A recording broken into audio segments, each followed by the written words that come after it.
Hi friends, welcome to నేర్పర్ YouTube channel. ఈరోజు మనం మన ఛానల్లో ఆర్ఆర్బీ గ్రూప్ డికి సంబంధించిన ఎక్స్పెక్టెడ్ పేపర్ డిస్కస్ చేయడం జరుగుతుంది.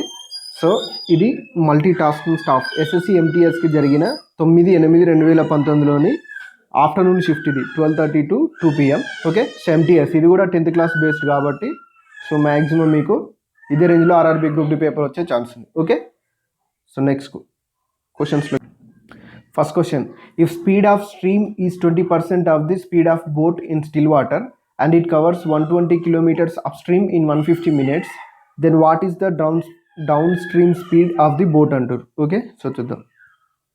Okay, so ikkada manaki 120 kilometers upstream ni 150 minutes lo veltundi antaru. Ante so manaku upstream speed kanukochu kada, ante 150 నిమిషాలల్ల 120 కిలోమీటర్లు పోతుంది. 150 నిమిషాలలో 120 కిలోమీటర్లు పోతుందంటే 60 నిమిషాలలో ఎన్ని కిలోమీటర్లు పోతుందో చెప్పగలిగితే మన కిలోమీటర్ ఫర్ అవర్లో స్పీడ్ వస్తుంది కదా. సో అదే చేద్దాం, 60 నిమిషాలలో ఎన్ని కిలోమీటర్లు పోతుంది. ఓకే, సో ఇక్కడ 0కి ఇక్కడ 0 కట్ చేసినాం అనుకోండి. సో 15కి 4 టైమ్స్ ఉంటుంది 60 అనేది, ఇక్కడ కూడా 4 టైమ్స్ ఉంటుంది. ఓకే, సో ఎంత 48 కిలోమీటర్స్. ఓకే, సో 60 నిమిషాలంటే గంటనేగా, అంటే గంటకి 48 కిలోమీటర్లు పోతే 48 కిలోమీటర్ ఫర్ అవర్ అనేది స్పీడ్ అవుతుంది. ఇది మొత్తం దేనికి సంబంధించిందంటే అప్ స్ట్రీమ్ సంబంధించి. Okay, so up stream speed వచ్చింది మనకి. అయితే ఇక్కడ ఏమి ఇస్తుండు, ఈ speed of stream is 20% of the speed of the boat in still water అంటుండు. ఓకే, సో చూడండి, అంటే ఇప్పుడు ఫర్ ఎగ్జాంపుల్ 100 ఉందనుకుందాం. ఓకే, సో అంటే జస్ట్ నార్మల్గా స్టిల్ వాటర్ స్పీడ్ 100 ఉందనుకుంటే స్ట్రీమ్ స్పీడ్ ఎంత, అందులో 20% ఉంటుంది అంటుండు. ఓకే, సో స్ట్రీమ్ స్పీడ్ 20% అంటే 100లో 20% 20నే కదా. ఓకే, సో ఇది డౌన్ స్ట్రీమ్ అనుకుందాం. డౌన్ స్ట్రీమ్ అంటే కిందికి, అంటే ప్రవాహ దిశలో పోయే కొద్ది ఏమైతే స్పీడ్ యాడ్ అవుతుంది కాబట్టి ఇది 120 అవుతుంది. అప్ స్ట్రీమ్ అయితే ఏమవుతుంది, ప్రవాహానికి వ్యతిరేక దిశలో అయితే స్ట్రీమ్ స్పీడ్ మైనస్ అవుతుంది, 80 అవుతుంది. ఓకే, సో ఇక్కడ మనకి స్ట్రీమ్ స్పీడ్ ఇచ్చింది 80 అనేది 48 అయితే డౌన్ స్ట్రీమ్ అనుకోమంటుంది 12 అనేది ఎంత. ఓకే, సో ఇక్కడ 0కి ఇక్కడ 0కి కట్ రేషియో తీసుకుంటున్నాను అన్నట్టు. మళ్ళీ ఇంకొక స్టెప్ వేయచ్చు కానీ ఎందుకని తీసుకోండి, ఇది కూడా కట్ అనుకోండి. సో ఎంత 8 6 48, 12 6 72, 72 కిలోమీటర్ ఫర్ అవర్ అనేది మన answer. Okay, next question. Shaurya marked an article at 40% above its cost price. He sells it after allowing a discount of 15%. The profit percentage of the article is అంటుంది. Okay, so Shaurya marked an article at 40% above its cost price అంటుంది. ఎప్పుడైనా సరే మనం profit and loss చేసేటప్పుడు cost price కానీ market price కానీ 100 అనుకుని start చేస్తే మనకి చాలా ఈజీగా క్వశ్చన్ సాల్వ్ చేయొచ్చు అన్నట్టు. ఓకే, సో కాస్ట్ ప్రైస్ నేను ఏమనుకుంటున్నా 100 అనుకుంటున్నా, తర్వాత వాళ్ళు ఇచ్చిన మ్యాటర్ చేయాలన్నట్టు. Shaurya మార్కెట్ అనే article 40% above it's cost price అంటుంది. కాస్ట్ ప్రైస్ కంటే 40% ఎక్కువ అంటుంది. ఓకే, సో ఇప్పుడు చూడండి, ఇక్కడ 100 అనుకోవడం వల్ల 40% అనేది ఈజీగా కనుక్కోవచ్చు మనం. 100లో 40% అంటే 40 కదా. ఓకే, స్టార్ట్ చేసి ఏమవుతుంది 140 అవుతుంది. ఇప్పుడు ఏమైందంటే మళ్ళీ ఈ cells it after allowing a discount of 15%. మళ్ళీ ఇందులో 15% డిస్కౌంట్ ఇచ్చిందంట. ఓకే, సో 140లో 15% ఎంత, 140లో 10% 14, 5% అందులో సగం 7, 14 + 7 ఎంత 21. సో 21 రూపీస్ అనేది డిస్కౌంట్ వచ్చింది. 140లోంచి 21 తీసేస్తే ఎంత 9, 1, 1, 119 వస్తుంది. ఓకే, సో 100 రూపీస్ కొని అమ్మిండి అంటుంది కదా, 119 రూపాయలకు అమ్మిండు. సో మొత్తం ఈ ట్రాన్సాక్షన్ ఆయనకు లాభం ఎంత వచ్చింది, 19 రూపాయలు వచ్చింది. సో 100లో 19 అంటే 19%. డైరెక్ట్ చెప్పొచ్చు, ఇట్లా మనం 100 అనుకోవడం వల్ల ఈజీగా అయిపోద్ది అన్నట్టు. ఓకే, సో వేరే ఏవైనా అనుకొని చేయొచ్చు, ఫ్రాక్షన్స్లో చేయొచ్చు, లేకపోతే 100+లో 200 తీసుకొని చేయొచ్చు. ఎట్లా తీసుకున్న ఆన్సర్ వస్తుంది. ఎట్లయినా మనం కంపేర్ చేయాల్సింది కాస్ట్ ప్రైస్తోని ఈ ప్రైస్ని, కాబట్టి సేమ్ వచ్చేస్తుంది. Next question. In a 100-meter race, A beats B by 10 meters and B beats C by 10 meters. By what distance does A beat C in meters అంటారు. ఓకే, సో ఒక 100 మీటర్ల పరుగు పందెంలో అంట ఏ బిని 10 మీటర్ల దూరంలో ఓడిస్తుంది అన్నట్టు. అంటే ఇది టోటల్ 100 మీటర్స్ ఉందనుకుంటే ఏ ఆడికి రీచ్ అయిపోతుంది, బి ఇంకా 10 మీటర్లు అయితే రీచ్ అవుతారు అన్నట్టు. సేమ్ అదే 100 మీటర్స్ రేట్స్లో ఇన్ని 100 మీటర్ రేట్స్ ఏ గురించి ఇచ్చిండు, బి గురించి ఇచ్చినట్టు. మళ్ళీ సేమ్ బి కూడా అంతే అన్నట్టు. ఇది టోటల్ 100 మీటర్స్ ఉంటే బి ఇక్కడికి రీచ్ అయిపోతే సి ఇంకో 10 మీటర్స్ అయితే రీచ్ అవుతాడు అన్నట్టు. అయితే ఇదే 100 మీటర్స్లో ఏ బీని ఎంత డిస్టెన్స్లో బీట్ చేస్తాడు అంటుండు. సో చూడండి, ఫస్ట్ దాంట్లో ఏ 100 మీటర్స్ పోయేలోపు బి ఎంత పోయిందండి, 90 మీటర్స్ పోయింది, అంతేనా. మళ్ళీ సెకండ్ దాంట్లో బి 100 మీటర్స్ పోయేలోపు సి ఎంత పోయింది, 90 పోయింది. ఓకే, సో వీటన్నిటికీ కంబైన్డ్గా మనం రేషియో తీసుకుందాం, ఎందుకంటే రేషియో తీసుకుంటే కంపేర్ చేయడం ఈజీ ఉంటుంది. నెక్స్ట్ ఏంటంటే ఇక్కడ డిస్టెన్స్ అనేది కాన్స్టెంట్. ఓకే, సో ఎందుకంటే ప్రతిసారి 100 మీటర్స్ తీసుకున్నాం కదా. ఓకే, సో వీటి గురించి మీకు ఆల్రెడీ ఎక్స్ప్లెయిన్ చేశాను. డిస్టెన్స్ కాన్స్టెంట్ ఉంటే ఏముంటుంది, దాంట్లో స్పీడ్ కాన్స్టెంట్ ఉంటే ఏముంటుంది, టైమ్ అండ్ డిస్టెన్స్ క్వశ్చన్స్లలో. So previous videos time and distance ఏమైనా ఉంటే చూడండి, మీకు అర్థమవుతుంది. ఓకే, సో చూడండి, దీన్ని 10తోని దీన్ని 9తోని మల్టిప్లై చేస్తే 2 రేషియోస్ ఈక్వల్ అవుతాయిగా. ఇది మీకు తెలుసని అనుకుంటున్నా. సారీ, ఇది 10 కదా. చూడండి, ఇప్పుడు ఏ ఎంత 10 × 100 1000 వస్తుంది.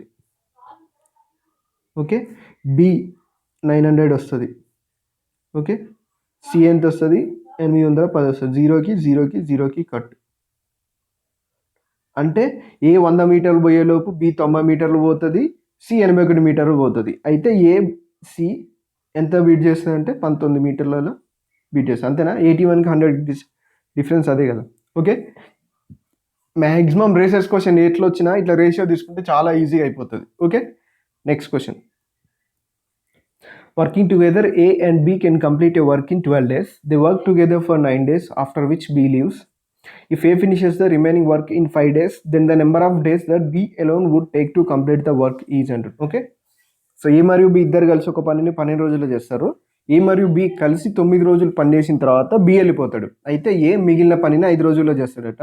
అయితే బి ఒక్కడే మొత్తం పని చేయడానికి ఎంత టైం పడుతుంది అంటుంది. ఓకే, సో ఇది నార్మల్గా మనం ఎల్సిఎం మెథడ్లో చేయొచ్చు. సో ఎల్సిఎం మెథడ్ కాకుండా జస్ట్ జనరల్ లాజికల్ మెథడ్ మీకు ఒకటి చెప్తా చూడండి. ఏ ప్లస్ బి 12 రోజుల్లో చేసే పని ఉంది. ఈ పనిని ఏ ప్లస్ బి ఇద్దరు కలిసి 9 రోజులు చేసిర్రు. 9 రోజులు చేసిన తర్వాత బి వెళ్ళిపోయిండు. సో మిగిలిన పనిని ఏ 5 రోజుల్లో కంప్లీట్ చేసి, అంతే కదా. సో ఈ పని రెండు సమానం కాబట్టి సమానం చేసిన. సో ఏ ప్లస్ బి ఈ 9 డేస్ ఏ ప్లస్ బి తీసుకొస్తే ఏమవుతుంది, ఏ ప్లస్ బి 12 డేస్ మైనస్ ఏ ప్లస్ బి 9 అవుతుంది. అంటే 12 నుంచి 9 తీసేస్తే ఎంత 3. అంటే ఏ ప్లస్ బి 3 డేస్ వర్క్ని ఏ 5 డేస్లో చేస్తుంది అన్నట్టే కదా, అంతేనే కదా. ఓకే, దీన్ని ఇట్లా ఉంచితే దీంతో మళ్ళీ మనకు పని ఉంది. కలర్ చేంజ్ చేద్దాం చూడండి. ఇప్పుడు చూడండి, ఏ ప్లస్ బి 3 డేస్ చేసే పనిని ఏ 5 డేస్లో చేస్తుందంటే దీని లోపలికి రాస్తే ఏ 3 డేస్లో చేసే పని బి 3 డేస్లో చేసే పనిని ఏ 5 డేస్లో చేస్తుంది, అంతేనా. సో బి 3 డేస్లో చేసే పనిని ఏ ఇటు సైడ్ పంపిస్తే ఏ 5 డేస్లో చేసే పని మైనస్ ఏ 3 డేస్లో చేసే పని అంటే ఏ 2 డేస్లో చేసే పని. ఓకే, అయితే క్లారిటీ ఉంది కదా మీకు. దీన్ని ఇట్లా ఉంచండి.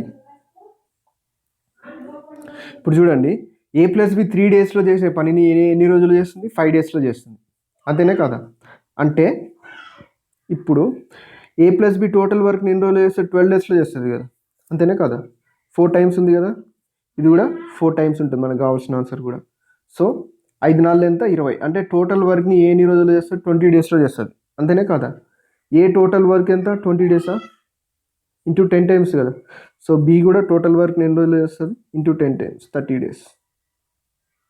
ఓకే, సో ఎల్సిఎం మెథడ్ అనుకోండి మనకు చాలా టైం వేస్ట్ అవుతుంది. ఓకే, ఇదే క్వశ్చన్ చేయాలంటే ఈ మెథడ్ జస్ట్ లాజికల్గా మీరు మ్యాక్సిమం డైరెక్ట్ ఆన్సర్ పెట్టేయచ్చు. కొంచెం ప్రాక్టీస్ చేస్తే మీకు already time and work paid classes వాళ్ళకి చెప్పాను ఈ మెథడ్. సో చాలా బాగుంటుంది. Okay, so next question. Set A contains 7 numbers and the average of these numbers is 41. Set B contains 5 numbers. The average of these numbers is 44. The overall average of both the sets is 100. Okay, set ఏలో 7 నెంబర్లు ఉన్నాయంట. ఆ 7 నెంబర్ల యొక్క average 41 అంటుంది. ఏం లేదు, సింపుల్గా 7 numbers యొక్క యావరేజ్ 41 అంటుండు. Set B contains 5 numbers, 5 numbers యొక్క యావరేజ్ 44 అంటుండు. అయితే overall average of the both sets, ఈ రెండింటి యొక్క యావరేజ్ కనుక్కోమంటుంది. ఎప్పుడైనా యావరేజ్ అనేది లోయెస్ట్కి హైయెస్ట్కి మధ్యలో ఉంటుంది. అంటే మన ఆన్సర్ 41కి 44 మధ్యలో ఉండాలి. సో ఇచ్చిన ఆప్షన్స్ అన్నీ 41 44 మధ్యలోనే ఉన్నాయి. ఓకే, సో నెక్స్ట్ థింగ్ మనం చెప్పాల్సింది ఏంటంటే ఇటు సైడ్ 7 ఉన్నాయి కదా. ఓకే, సో ఇటు సైడ్ 5 ఉన్నాయి. ఒకవేళ ఇవి రెండు ఈక్వల్గా ఉన్నాయి అనుకోండి, మన యావరేజ్ ఏమయ్యేది 41కి 44కి ఎగ్జాక్ట్లీ మిడిల్లో ఉండేది. అంటే 41కి 44 యొక్క యావరేజ్ ఏది, 41 44 యొక్క యావరేజ్ ఎంత ఉంటుంది, డిఫరెన్స్ ఎంత 3 కదా. 3ని ఈక్వల్గా డివైడ్ చేస్తే ఎంత 1.5 1.5 వస్తుంది. ఒకదానికి 1.5 యాడ్ చేయాలి, ఒకదానికి 1.5 సబ్ట్రాక్ట్ చేయాలి. ఎంత వస్తుంది? 42.5 మన ఆన్సర్ అయ్యేది. ఓకే, సో కానీ సేమ్ లేవు కాబట్టి 42.5 ఆన్సర్ అయ్యే ఛాన్స్ లేదు, అంటే ఆప్షన్ 4 ఎలిమినేట్ అయిపోయింది. ఓకే, సో 42.5 కంటే తక్కువ ఉండాలి మన ఆన్సర్, ఎందుకంటే 41 వైపు అంటే తక్కువ ఉన్న దాని వైపు ఎక్కువ వెయిటేజ్ ఉంది కాబట్టి. ఓకే, సో 42.5 కంటే తక్కువ ఉన్నది ఏది ఇందులో? ఇది 42.5 కంటే ఇది ఎక్కువ ఉంది. ఓకే, సో ఇది కానీ మన ఆన్సర్ అయ్యే ఛాన్స్ ఉంది. ఎగ్జాక్ట్గా రావట్లేదు కాబట్టి చేయాలన్నట్టు ఏం లేదు. సో సింపుల్గా డీవియేషన్ తీసుకుంటే యావరేజ్ మనం 41 అనుకుందాం. ఓకే, సో 41 యావరేజ్ అనుకుంటే ప్లస్ 7 ఇంటూ 0, ఇక్కడ డీవియేషన్స్ ఏం లేవు కదా, ప్లస్ 5 ఇంటూ ఎంత? 41 కంటే ఎంత ఎక్స్ట్రా ఉంది? 3 ఎక్స్ట్రా ఉన్నాయి 5 ఇట్లలో, డివైడెడ్ బై 7 ప్లస్ 5 ఎంత? 12. ఓకే, సో 41 ప్లస్ 5 ముళ్ళ 15 బై 12 ఎంత? 12 ఒకట్ల 12, ఇంకెంత మిగిలింది? 3 బై 12 అంటే 1/4 కదా, సో 25. 41 ప్లస్ 1.25 అంటే ఎంత? 42.25. ఆప్షన్ 2 మన answer. Okay, next question. The simple interest on a sum of money for 2 years at certain rate of interest is 320 rupees. The compound interest compounded annually on the same sum for the same duration and at the same rate of interest is 384. The sum is 100. Okay, so simple interest అనే sum of money for 2 years at certain rate of interest అనేది 320 అంట. Okay, so 2 సంవత్సరాలకి సాధారణ వడ్డీ 320 అంటుంది, only సాధారణ వడ్డీ మాత్రమే. అంటే ఫస్ట్ ఇయర్కి ఎంత ఉంటుంది? 320లో సగం ఎంత? 160. సెకండ్ ఇయర్ కూడా ఏముంటుంది? సాధారణ వడ్డీ కాబట్టి సేమ్ 160 ఉంటుంది, సింపుల్ ఇంట్రెస్ట్ కాబట్టి. సో కాంపౌండ్ ఇంట్రెస్ట్ అయితే ఫస్ట్ ఇయర్కి simple interest, compound interest same ఉంటుంది కాబట్టి ఇది 160 ఉంటుంది. సో రిమైనింగ్ ఎంత అంటుండు? 384 అంటుండు. ఓకే, సేమ్ డ్యూరేషన్ అంటే సేమ్ 2 సంవత్సరాలకి అన్నట్టు. 384, 160కి 384 మధ్య డిఫరెన్స్ కావాలి మనకి. ఓకే, ఒక 160 అయితే 320 వస్తుంది, ఇంకా 64 కావాలి. 160 ప్లస్ 64 224, అంతేనే కదా? 224, రెండింటి మధ్య డిఫరెన్స్ ఎంత? 64 కదా, 64. అంటే కాంపౌండ్ ఇంట్రెస్ట్లో వడ్డీ మీద వడ్డీ పడుతుంది కదా. ఓకే, సో ఇదేంటంటే 160 మీద పడ్డ వడ్డీ అన్నట్టు ఈ 64 అనేది. ఓకే, సో ఆల్రెడీ 160 ఉంటుంది, మళ్ళీ ఇక్కడ నెక్స్ట్ ఈ 160 మీద పడ్డ వడ్డీ ఉంటుంది 64. సో ఈ 64 ఎంత శాతం తెలిస్తే మనకు వడ్డీ రేట్ తెలుస్తుంది సింపుల్గా. ఇంటూ 100, 0 16/4 ఎంత? 40%. వడ్డీ రేట్ అనేది 40%. ఓకే, సో 40%కి ఒక్క సంవత్సరానికి ఎంత వస్తుంది? 160 వస్తుంది కదా. ఓకే, సో 100% ఎంత? 44 160, 100 400. సో 400 అనేది అసలు అవుతుంది, అంతే కదా. Next question. In an exam, A gets 20% less than the passing marks and B gets 20% more than the passing marks.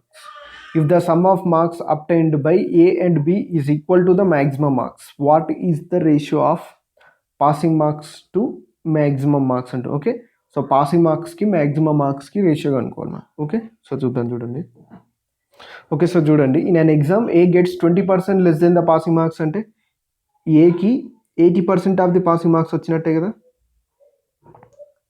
ఏకి ఎంత వచ్చింది? 80% ఆఫ్ ది పాసింగ్ మార్క్స్ని పిఎం అంటున్నాను. నెక్స్ట్ బీకి ఏమొచ్చింది? 20% more than the passing marks అంటుంది, అంటే బి ఎంత? 120% of the passing marks వచ్చినట్టు. అయితే సో వీళ్ళ టోటల్ ఎంత అంటుండు? ఎంత వచ్చింది అంటుండు? Maximum marks. ఈ రెండు కలిపితే ఎంత? మ్యాక్సిమం మార్క్స్ ఎంఎం అంటుండు. అయితే ఇక్కడ మనకి పాసింగ్ మార్క్స్కి మ్యాక్సిమం మార్క్స్కి రేషియో కనుక్కోమంటుండు. అయితే ఇక్కడ ఏబీలు రాయాల్సిన మనకు అవసరం లేదు, ఎందుకంటే ఏకి ఆల్రెడీ ఎంత? 80% ఆఫ్ ది పాసింగ్ మార్క్స్, బీకి 120% ఆఫ్ ది పాసింగ్ మార్క్స్. ఇవి మెన్షన్ చేస్తే సరిపోతుంది మనకి. ఓకే, సో 80% ప్లస్ 120% ఎంత? 200% of the passing marks. Okay, so maximum మార్క్స్ని ఇట్ సెల్ఫ్ చెప్పాలంటే మనం టోటల్ మ్యాక్సిమం మార్క్స్ అంటే 100% కదా. Okay, so 100% of the maximum marks. Okay, so 2 zeros cut passing mark by mark. Okay, so ఈ maximum marks తీసుకొస్తే 1/2 ఉంటుంది. Passing మార్క్స్కి maximum మార్క్స్కి 100, పాసింగ్ మార్క్స్కి మ్యాక్సిమం మార్క్స్కి రేషియో ఎంత? 1:2. Okay, next question. If 20% of the goods are sold at 50% profit, 40% of the goods at 20% loss, 20% of the goods at 5% loss, and the remaining at no loss, no profit అంటుండు. Then the overall profit percentage is 20% of the goods అంటే 20% మనం ఫ్రాక్షన్లో రాయొచ్చు కదా. So 1/5 of the గూడ్స్ని ఎంత కమ్మినట్టు మనం 50% profit కాబట్టి plus 50 plus 40% of the 40% అంటే ఏం రాయొచ్చు 2/5 కదా. సో 2/5 ఆఫ్ ది గూడ్స్ని మనం ఎంత కమ్మినట్టు 20% లాస్ కమ్మినట్టు, లాస్ కాబట్టి -20 plus 20% of the goods at 5% loss, 20% ఎంత 1/5, 5% లాస్ కాబట్టి -5% and the remaining. Okay, so 1/5, 2/5, 1/5 అంటే ఓవరాల్గా 4/5 అయిపోయింది, ఇంకా 1/5 ఉంది. ఈ 1/5ని నో ప్రాఫిట్ నో లాస్ అంటే 0 అన్నట్టు. దెన్ ద ఓవరాల్ పర్సంటేజ్ ఈ ప్రాఫిట్ పర్సంటేజ్ అడుగుతుంది. కొట్టేసి ఎంత 5 10 50, 5 4 20, -4, 5 1 5. సో చూడండి 10 -2 4 8, -1 ఇంటూ -1 ప్లస్ 0 ఎంత 10 - 9, that is equal to 1% profit అన్నట్టు. Okay, next question. A sum doubles in 7 years at simple interest, in how many years will the sum become 5 times the original sum అంటారు. Okay, simple interest సాధారణ వడ్డీకి ఒక కొంత అసలు అనేది వడ్డీ రెండు సమానం, అసలు వడ్డీ సమానం అయితేనే కదా డబల్ అయ్యేది. అసలు వడ్డీ సమానం కావాలంటే రెండు వడ్డీ అనేది ఈక్వల్గా ప్రిన్సిపల్కి ఈక్వల్గా కావాలి. ఓకే, సో ఇప్పుడు డబుల్ అయిందంటే 2 times ప్రిన్సిపల్ అయినట్టే కదా. ఓకే, సో అసలు 2 రెట్లు అయినట్టే కదా. అయితే సో ఇందులో ఆల్రెడీ మనం ఇచ్చిన అసలు ఉంటుంది కదా. ఓకే, సో ఓన్లీ వడ్డీ. ఓకే, సో ఓన్లీ వడ్డీ ఒక రెట్టు వడ్డీ పెరగడానికి అంటే సో సేమ్ అసలు వడ్డీ ఈక్వల్ అవ్వడానికి 7 years పట్టింది. సేమ్ ఇందులో 5 times అవ్వాలంటుండు. 5 times అవ్వాలంటే ఇందులో ఆల్రెడీ ఒక ప్రిన్సిపల్ ఉంటుంది, మళ్ళీ 4 times ఇంట్రెస్ట్ కావాలి, అంతేనే కదా 5 times అవ్వాలంటే. ఓకే, సో 1 time ఇంట్రెస్ట్ కావడానికి 7 years అయింది, 4 times ఇంట్రెస్ట్ కావడానికి ఎంత టైం పట్టిందో చెప్తే మనకు కావాల్సిన ఆన్సర్ వస్తుంది. ఇంటూ 7 4 వేల 28. ఓకే, సో ఇదైతే మనకు పెన్ పేపర్ లేకుండా చేయొచ్చు. మ్యాక్సిమం ఈ విధంగా చేయడానికి ట్రై చేయండి. కొంతమంది PTR/100 ఫార్ములా యూజ్ చేస్తారు, దానికంటే ఇది చాలా easy. Okay, next question. If in a triangle, angles are in the ratio 1:1:2 and the length of its longest side is 6√2 cm, then what is the area of the triangle? ఎప్పుడైనా సరే angles 1:1:2 ఉన్నాయంటే so ఆటోమేటిక్గా అర్థమైపోతుంది అది లంబకోణ త్రిభుజం అని. 1:1:2 అంటే ఇది 90, ఇది 45 చెక్ చేయండి. ఓకే, సో 45 90 1:1:2 రేషియో వచ్చినాయి రాదు. ఎప్పుడైనా సరే లంబకోణ త్రిభుజంలో longest side. Okay, so longest side ఏమవుతుంది కర్ణం అవుతుంది. సో ఆ కర్ణం ఎంత ఇచ్చింది మనకి 6√2 అని ఇచ్చింది. 45 ఉన్నప్పుడు మనం కాంబినేషన్ చెప్పాం. tan 45 అంటే 1/1, ఇదేమవుతుంది ఇది 1 అయినప్పుడు ఏమవుతుంది √1² + 1² అంటే √2 అవుతుంది. ఓకే, సో √2 అనేది 6√2 అయిందంటే 1 అనేది ఏమవుతుంది 6 అవుతుంది, ఇక్కడ కూడా 6 అవుతుంది. మనకి ఎప్పుడైనా లంబకోణ త్రిభుజం యొక్క వైశాల్యం ఎంత 1/2 ఇంటూ బేస్ ఇంటూ హైట్ అంటే 1/2 ఇంటూ 6 ఇంటూ 6, 2 × 6, 6 × 18, ఇది ఈ త్రిభుజం యొక్క వైశాల్యం ఇది. Okay, next question. ఈ 40% of x is equal to 50% of y, then y is to x అంటుంది. ఓకే, సో మనకి ఇక్కడ y ఈస్ట్ x అడుతుంది, జాగ్రత్తగా గమనించండి. నెక్స్ట్ ఏంటంటే ఈ టైప్ ఆఫ్ క్వశ్చన్స్ వచ్చినప్పుడు దేన్ని దానికి రాదు. అంటే ఇప్పుడు 40% ఆఫ్ x ఉందనుకో, x 40 ఉండదు అన్నట్టు. 50% ఆఫ్ y అంటే y దగ్గర 5 ఉండదు అన్నట్టు, రివర్స్లో ఉంటాయి. అంటే y అనేది 4 అవుతుంది, x అనేది 5 అవుతుంది. 4:5 అనేది మన ఆన్సర్ అవుతుంది y ఈస్ట్ x. ఎందుకు అనేది ఇప్పుడు చెప్తే చూడండి. Okay, 40% of x equal to 50% of y అంటున్నాను. ఓకే, ఇక్కడ మనకి రేషియో అడుగుతున్నాడు కాబట్టి మనం ఏం చేస్తాం, ఇది కట్ చేసి దీన్ని ఇటు పంపిస్తాం. ఓకే, సో దీన్ని ఇటు తీసుకొచ్చుకుంటాం అంతే.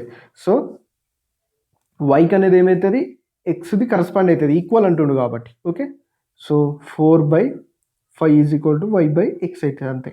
సో ఈ స్టెప్స్ మనకి ఐడియా ఉంటే సింపుల్గా ఇక్కడ ఎలిమినేట్ చేసుకోవచ్చు మనం. ఓకే, సో ఎక్స్ దగ్గర 40 ఉందంటే ఎక్స్కి 40 రాదు, అంటే ఎక్స్ని రిప్రజెంట్ చేసే రేషియో 40 రాదు.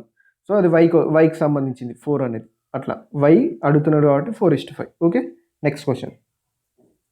If x into y denotes HCF of x and y, x@y denotes LCM of x and y, then the value of 722 × 84 144 అంటుంది. ఇంటూ ఉంటే ఏమని చెప్పింది మనకు ఆల్రెడీ HCF చెప్పింది. ఈ రెండింటి యొక్క HCF 72, 84 యొక్క HCF కనుక్కోవాలంటే సింపుల్గా మనం చేయాల్సింది ఏంటంటే ఫస్ట్ డిఫరెన్స్ తీసుకోవాలి.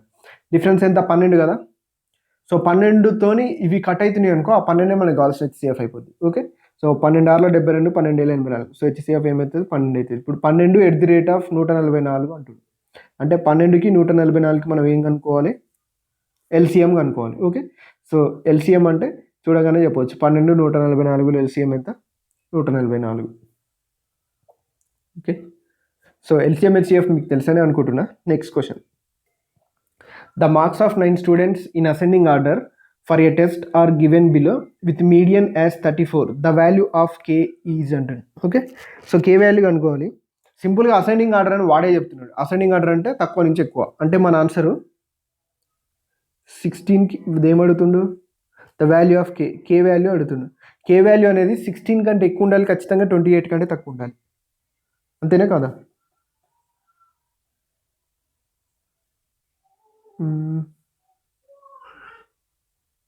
Test given below with median as 34. Okay, so median ఇచ్చిండు, ద వాల్యూ ఆఫ్ కే అడుగుతున్నాడు, కరెక్ట్నే ఉంది. అసెండింగ్ ఆర్డర్ అని ఇచ్చినప్పుడు ఖచ్చితంగా మనకు కావాల్సిన ఆన్సర్ కే అడుగుతున్నాడు కాబట్టి 16కి 28కి మధ్యలోనే ఉండాలి. కాబట్టి 29 మన ఆన్సర్ అయ్యే ఛాన్స్ లేదు లెక్క ప్రకారం. అసెండింగ్ ఆర్డర్ అంటుండు కదా, అసెండింగ్ ఆర్డర్ అంటే 28 మళ్ళీ 29 కంటే పెద్దగా అవుతున్నది కదా కే అనేది. సరే చూద్దాం, వాడు ఇచ్చిన దాని ప్రకారం అయితే చూద్దాం. చూడండి, మీడియన్ అంటుండు. మీడియన్ అంటే మనం ఆల్రెడీ చెప్పుకున్నాం, అసెండింగ్ కానీ డిసెండింగ్ కానీ ఆర్డర్లో రాసినప్పుడు మిడిల్ నెంబర్స్ యొక్క యావరేజ్ లేదా మిడిల్ నెంబర్స్ యొక్క యావరేజ్ అనేది మీడియన్ అవుతుంది. 1 2 3 4 5 6 7 8 9 9 వచ్చినాయి కాబట్టి ఇటు సైడ్ 4 వెళ్ళిపోతాయి, ఇటు సైడ్ 4 వెళ్ళిపోతాయి. సో k+5 అనేది మనకు కావాల్సిన మీడియన్ అవుతుంది. k+5 = 34, k = 34 - 5. 34 - 5 అంటే k = ఎంత 29. ఓకే, సో ప్రాసెస్ చాలా సింపుల్ ఉంది కానీ నాకైతే లాజిక్ అనిపించట్లేదు. ఎందుకంటే ఇప్పుడు చూడండి, ఇప్పుడు వాళ్ళ లెక్క ప్రకారం అసెండింగ్ ఆర్డర్లో రాసిన అంటాడు 12 అంటాడు, 16 అంటాడు. 16 తర్వాత 29 రాసి తర్వాత 28 రాసామా, అట్లా రాయొద్దు కదా. అది నేను అనేది. అసెండింగ్ ఆర్డర్ అంటే చిన్న నుంచి పెద్దనే ఉండాలి, మళ్ళీ పెద్ద మళ్ళీ చిన్న ఎట్లా వస్తుంది, రాదు. సో ఆ లాజిక్ ప్రకారం అయితే నాకు రాంగ్ అనిపించింది. Okay, next question, A room is in the shape of cube and the length of the longest rod placed in it is 21√3 cm. The area of the floor area అడుగుతున్నారు చూడండి. So cube షేప్లో ఉందంటే ఇట్లే ఉండేది. Okay, so ఇట్లా ఉంది. దీంట్లో longest rod, okay, so అతిపెద్ద రాడ్ని ప్లేస్ చేస్తే ఆ రాడ్ యొక్క పొడవు ఎంత 21√3 cm. ఏం లేదు, రూమ్లో ఒక మూల నుంచి ఒక మూలకి అంటే డయాగోనల్ అంటాం సింపుల్గా చెప్పాలంటే. ఓకే, సో ప్లేస్ చేయగలిగితే అదే లాంగెస్ట్ రాడ్ అవుతుంది. దీని పొడవు ఎంత అంటుండు 21√3 అంటుండు. సో మామూలుగా ఇది 3 సైడ్స్ ఏ అనుకుంటే క్యూలో ఇదేమవుతుంది √3a లేదా a√3 అవుతుంది. ఓకే, సో a√3 అనేది 21√3 అయితే √3 కట్ అయితే ఏమవుతుంది 21 అవుతుంది. ఓన్లీ ఏరియా అడుగుతున్నాడు. ఎప్పుడైనా ఏరియా అనేది స్క్వేర్ కాంపోనెంట్ ఉంటుంది. ఓకే, సో వైశాల్యం ఘనపరిమాణం వాల్యూమ్ అడిగినప్పుడు క్యూబ్ కాంపోనెంట్ ఉంటుంది. a = 21, ఏరియా ఏమవుతుంది a² ఎంత 21² 441.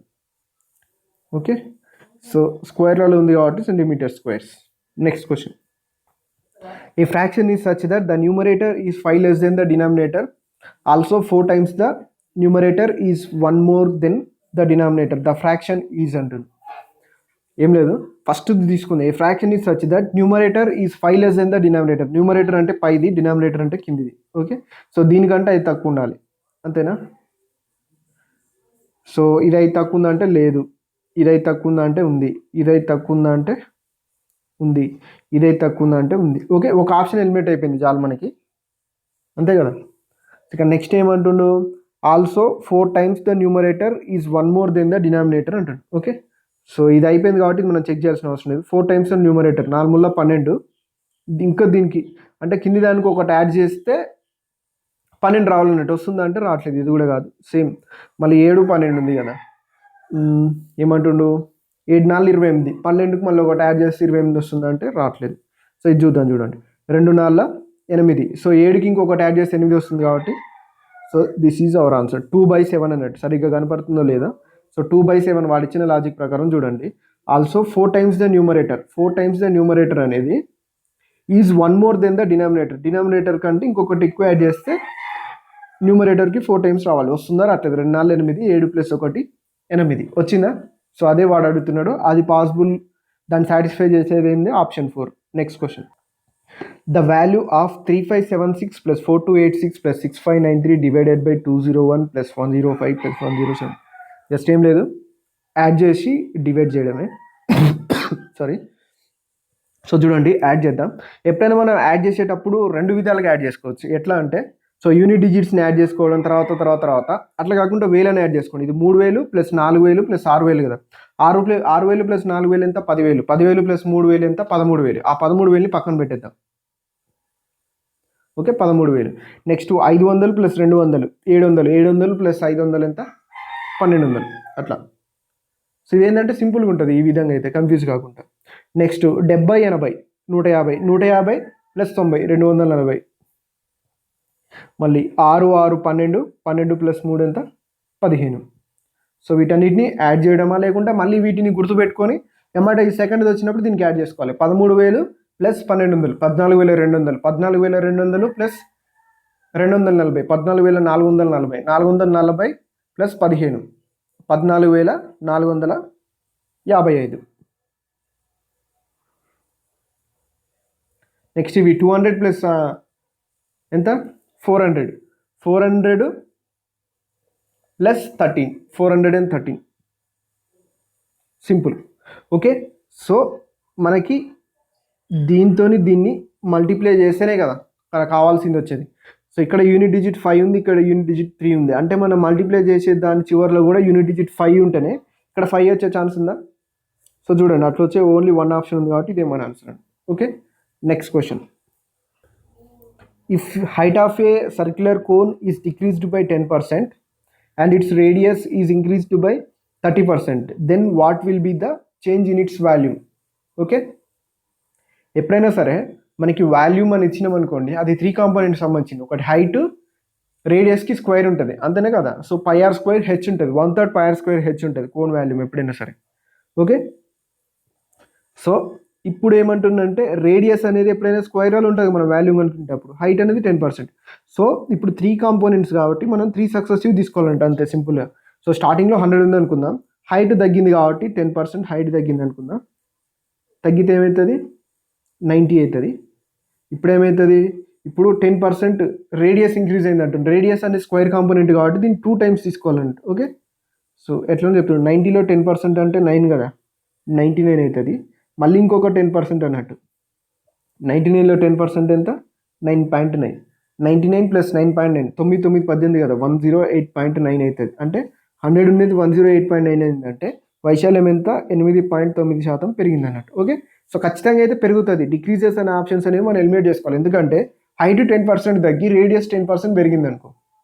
సో రేడియస్ అనేది స్క్వేర్ కాంపోనెంట్ కాబట్టి 2 times తీసుకోవాలి. హైట్ అనేది నార్మల్గా ఉంటుంది, జస్ట్ ఫార్ములాలో 1/3 πr² hలో అది చూసుకుంటే సరిపోతుంది. Okay, next question. Average of 11 numbers 32 అంటుండు. If the average of first 6 numbers is 26 and the average of last 6 numbers is 36, what is the value of the 6th number అంటున్నాడు. Okay, so 6th number యొక్క average కనుక్కోవాలి. అంటే ఇప్పుడు ఏమవుతుంది? మిడిల్లో ఉంటుంది అన్నట్టు. ఏం లేదు, 11 నెంబర్లు అంటున్నారు కదా. సో చూడండి, 11 నెంబర్స్ యొక్క యావరేజ్ ఎంత? 32. అందులో ఫస్ట్ 6 యొక్క యావరేజ్ 26, తర్వాత 6 యొక్క యావరేజ్ 36. ఓకే, అంతేనే కదా. సో టోటల్ ఈ 12 యొక్క యావరేజ్ తీసుకుందాం. ఫర్ ఎగ్జాంపుల్ ఈ 12 యొక్క యావరేజ్ తీసుకుంటే ఎంత అవుతుంది? 26కి 36కి మిడిల్ నెంబర్ అవుతుంది. 26కి 36కి మిడిల్ నెంబర్ ఎంత? 5 యాడ్ చేయాలి, 31 అవుతుంది. ఓకే, 31 అవుతుంది. కానీ ఇక్కడ మనకి 6 + 6 12, అంటే ఇక్కడ 6th నెంబర్ అనేది డబల్ ఉందన్నట్టు, మిడిల్లో ఉంటుంది కాబట్టి. ఓకే, సో మీకు యావరేజెస్ చెప్పినప్పుడు చెప్పిన జస్ట్ అర్థం చేసుకోవడానికి ట్రై చేయండి. ఎందుకంటే ఫస్ట్ 6 అంటుండు, లాస్ట్ 6 అంటుండు. ఈ 6 నెంబర్ అనేది 2 times వస్తుంది మిడిల్లో ఉండడం వల్ల. ఫస్ట్ 6లలో వస్తుంది, సెకండ్ 6లలో వస్తుంది, అంతేనా. సో దీని యావరేజ్ ఎంత? 31. అంటే ఒరిజినల్ యావరేజ్ కంటే ఎంత ఎక్స్ట్రా ఉంది? ఇది 1 ఎక్కువ ఉంది, అంతేనా. సో 1 ఎక్కువ ఉంది. ఓకే, సో 32 కంటే 31 అనేది ఎంత?